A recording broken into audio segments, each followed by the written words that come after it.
as well, no, it's not. This is a collective effort, guys. I mean, all it takes is one person to make a stand. And let's remember that, right? It takes one person to say something, and people will rise. So be that one person. Be that one person. Go out and speak to people. Educate people about the direct electoral system. Educate people about the fact that things are changing in South Africa, that the world is now watching. This is important for us to be talking and discussing these things. It's very important for us to now be communicating and to rally support. You know, if we have this attitude of nothing's going to change, well then, thank you very much, exactly. nothing will change. Yeah. That's right. And it just takes a little push in the right direction sometimes for a miracle to happen. And we're seeing that happening and unfolding in front of our eyes right now. So, I mean, it's a very encouraging process, the direct electoral process that's busy unfolding. I hope everyone's familiar with it. Some of you might have engaged with Double O Des. You might have been telling you a little bit about the action. Some of you might have been watching and paying attention to. He was here? Yeah. Some of you guys might have been following what's happening with the Concord ruling that was handed down by Chief Justice Mogoeng, the rock of South Africa. Thank goodness for our constitutional courts that are holding the fort for us. They are behind us. They are encouraging us. They're encouraging South Africa to stand. How beautiful is that, right? Nothing gets past our courts, and thank God we've got some people of integrity and substance that are standing there holding the fort for us. As we speak right now, the NEC are gathered in a little council trying to figure out what the hell is going on. And I can tell you that they don't know what's up and what's down. They're getting hit from every angle. They've got lawsuits that are coming. There's class action lawsuits coming against them. There's riots that are starting across the country. The international communities, the WHO is telling them that they've actually had enough of the now as well. This is crimes against humanity. They want to try them for murder. For murder. This is international crown court stuff. This is no joke. All right? The giant is falling. It's coming down. And then let this be a reminder to us. Let this be a reminder. You're never too big. You can never be too big for your country. The country will always be bigger than you. Doesn't matter what it is. If you're a party, if you're a group of people, you are not bigger than the people of South Africa. You are not bigger than our constitution. You are not bigger than the millions of people that want the best for our country. And I can tell you my journeys over the last couple of weeks have just been phenomenal. We've been entrenching ourselves not only in communities like yours, but also into the trenches, into our townships, learning about what's going on in our townships. The people that have been the most neglected, for the 30 years they've been neglected, and before that they had to deal with the apartheid regime. We wonder why these guys are burning stuff. They're tired. Nobody wants to listen to them. They are frustrated. So we are unpacking what's going on. We're actually listening to what they have to say. We're understanding the abusive relationship they've been in with the government, and they also want change. Everybody wants change, but there's never been an option until now. Direct elections are going to change the landscape of South Africa, because we will never again be voting for a party. Ever again. We will vote for people. The party will be owned by the public. It will be us that owns that party. And the responsibility will fall down on the shoulders of those that have put their hand up to stand as leaders in South Africa. If you want to stand as a leader, then serve your community. You serve your community. You're not a ruler.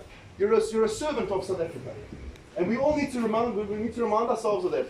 The accountability doesn't just fall with government. The accountability falls on the shoulders of each and every one of us. It's our job and our responsibility to serve our communities, to serve the people in South Africa, because only through service can we actually bring about change. Only through getting stuck in the trenches and building things up from grassroots level, from the bottom up, can we ever fix this beautiful country of ours. And I have faith in us. I have faith in our people. But we must never become complacent again. Never again can we fall into this trap of just accepting. We cannot accept anything anymore.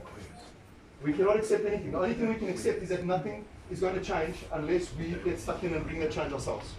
So let's remember that. And let's never forget that. Let's take the time to do random acts of kindness to help people that cannot help themselves. Let's start projects. Let's get involved in projects. Let's get involved in our communities. And let's start working together. Let's start building the South Africa that we want. Let's all recognize each other as equals. Let's put each other up on the same platform so that we all have a voice, that we all have a say, and that we can all build together. Because if we can do that, guys, you know, Dubai built itself up in the last 26 years from desert to one of the most powerful cities in the world. All right? How do you think they did that with no resources? Unity. No, but leadership. And leadership. They had leadership. They had leadership. And we have got leadership oozing in South Africa. Going into our townships, I can tell you now, the guys that are doing the groundwork in our townships, there is leadership everywhere. But we don't recognize it. We look at leaders as people that are in government already, or people that are celebrities. That's not leadership, guys. Leadership, where are all of those people now? Where's our corporate sector? Where's the private sector? Where are they?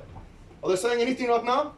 No, they're not. You know why? Because they're embedded with the problem. That's why. Where are our celebrities?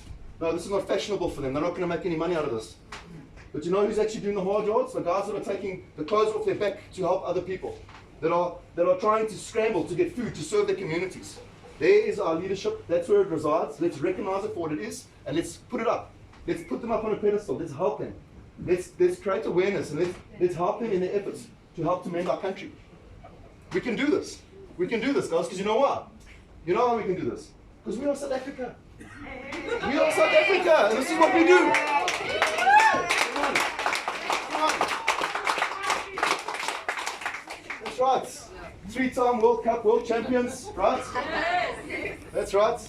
Every time you write us off, we just come back. Every time you think it's done for South Africa, well, we just turn up another level because we got fierce. And let's use it for the right reasons now. Let's stand together, right? Let's put our rubbish aside. Let's put our differences aside, our bickering, our fighting, okay, our racial discrimination, the things that are not going to serve us. Let's put it to one side and realize that we have one common enemy and we have one purpose. And we, as all our diversity, through all our culture, have one objective. It's to fix our land. Fix it.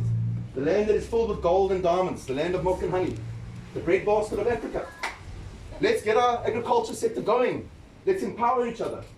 Let's get this economy thriving. Let's be a light to the world. Let's show Africa how it's done. Let's start partnering with our brothers and sisters up in the most powerful continent on the planet that's got all the resources that nobody seems to be able to get right. Why are we living like this? And the West is flipping loaded. Yeah, it's enough now. It's enough. It's time for us to claim our power back and to build our country and to be an example to the world and to be an example to our children, to our future. Because we can turn around one day and we can say, sorry guys, you know, we were going to try, but we were just so busy complaining on social media, you know, we got lost, you know, we ran out of time. Or we can turn around to our youth and say, we did this for you. Never forget what we did for you. And never let that subside. Because our youth, guys, our youth is the future of our country. And the youth behind them, that's the next generation of leadership. Let's show them what we're made of. Let's show them that we care about them. That we're willing to put everything on the line for a better future for them. And we can do that. Because we are South Africa. Yes, man. All right. That's all I want to say. Thank you very much for coming through. If you have any questions, come and have a chat. People like ourselves on the ground, in our little small spaces, what can we do right here, right now? Okay, so what I would recommend is to get involved with communities. I think one of the biggest problems that I've seen, I've been through all parts of the country, and one of the biggest problems I've seen, you've got a community that has, next to a community that hasn't, and there's absolutely no engagement. Let's find out what's going on in our communities. Let's find out what's going on. What assistance do they need? Do you have a small business that can assist to help a project, an NPO, an NGO? Do you have some skills that you can transfer? Any of you guys any good at gardening? Maybe you can help to build a sustainable food plan. Yeah, you know, let's just find out. Let's go in. Let's find out. Let's speak to leadership in our communities, the communities that need the most help. Let's speak to them and ask them what help they need. Ask them how we can serve them. Let's go in and serve them. Let's be humble, guys. Humility. Humility is